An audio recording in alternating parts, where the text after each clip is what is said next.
Hello everyone, গান্ধীজির জন্মবার্ষিকী উপলক্ষে আমি আপনাদের গান্ধীজির সম্বন্ধে কিছু অজানা তথ্য আপনাদের সামনে তুলে ধরব।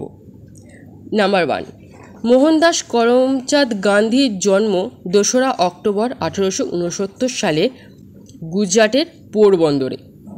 গান্ধী ছিলেন তার বাবার সর্বকনিষ্ঠ চতুর্থ সন্তান। তার বাবা ছিলেন একজন পোরবন্দরের দেওয়ান। তার মা পুতলিবাই ছিলেন একজন ধার্মিক মহিলা।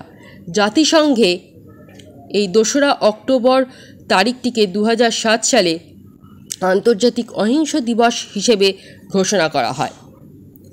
নাম্বার 2, তিনি খুব অল্প বয়সে 14 বছর বয়সী কস্তুরবাইকে বিবাহ করেছিলেন এবং তার ছিল 4 সন্তানের মধ্যে একজন কন্যা। তার প্রাথমিক শিক্ষা হয়েছিল রাজকোটে। এরপর তিনি উচ্চশিক্ষার জন্য ভাবনগরে শ্যামলদাস কলেজে ভর্তি হন। তিনি তার শিক্ষায় সন্তুষ্ট ছিলেন না বলে 1888 সালে ল নিয়ে পড়ার জন্য তিনি লন্ডনে পাড়ি দেন। নাম্বার 3, 1893 সালে তিনি সাউথ আফ্রিকায় পাড়ি দেন তার আইনি কাজের জন্য। সেখানে যাওয়ার সময় তিনি ট্রেনে ফার্স্ট ক্লাস অ্যাপার্টমেন্টের টিকিট পেলেও তাকে সেখান থেকে ছুঁড়ে ফেলে দেওয়া হয়। কেন জানেন? তখনকার দিনে সেইটি সংরক্ষিত থাকতো ব্রিটিশদের জন্য। দক্ষিণ ভারতে বসবাসকারী ভারতীয়দের সামাজিক অবস্থার উন্নতির জন্য তিনি বেশ কয়েকটি পদক্ষেপ গ্রহণ করেন।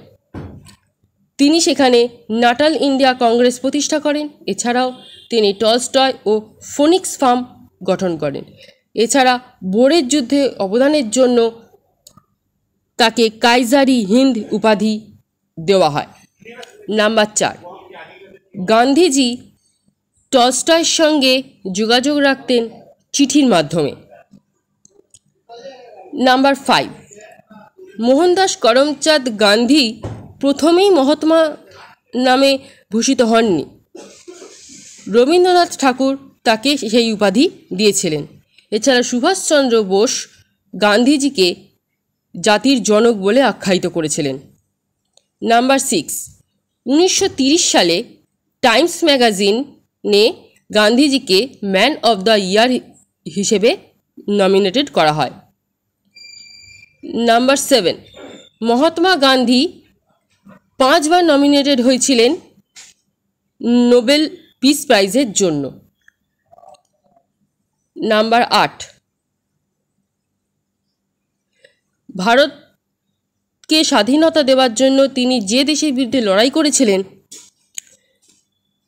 21 বছর, তার মৃত্যুর 21 বছর পর সেই গ্রেট ব্রিটেনই তার নামে স্ট্যাম্প তৈরি করেন।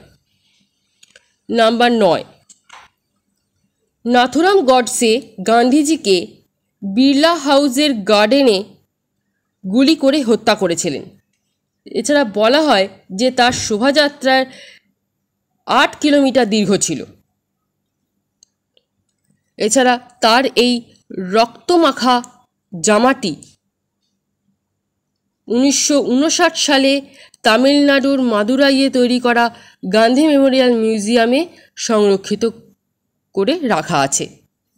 ভিডিওটি ভালো লেগে থাকলে লাইক, শেয়ার এবং সাবস্ক্রাইব করে নোটিফিকেশানটি প্রেস করে রাখুন এরকম আরও অনেক ভিডিও পেতে।